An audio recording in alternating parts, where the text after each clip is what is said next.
Yesterday, both the leader of opposition Lok Sabha, Rajya Sabha submitted that let us have a 2-day discussion on the Indian Constitution and we can reaffirm our commitment to the Indian Constitution.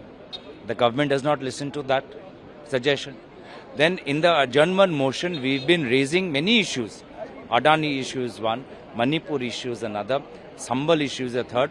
But the government, as you can see in the business, they are not listing Adani, they are not listing Manipur, they are not listing Sambal. So the parliament is not just to pass the bills of the government. The parliament is also to raise the issues of the people of India. The parliament belongs to the people of India, not to the BJP.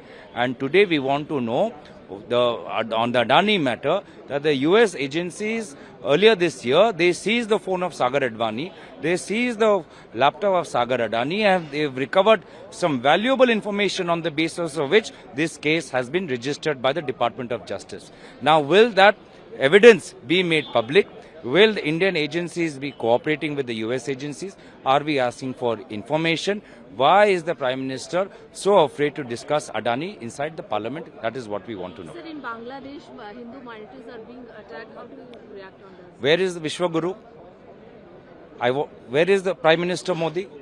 Prime Minister Modi wants to make peace between Russia and Ukraine. Prime Minister Modi wants to make peace between Israel and Palestine. Why is Vishwaguru silent on Bangladesh? That is a neighboring country. Does Prime Minister Modi have no influence left in Bangladesh? This is the state of affairs, that Indian government has lost its influence, its goodwill with the governments of and the political ecosystem of Bangladesh.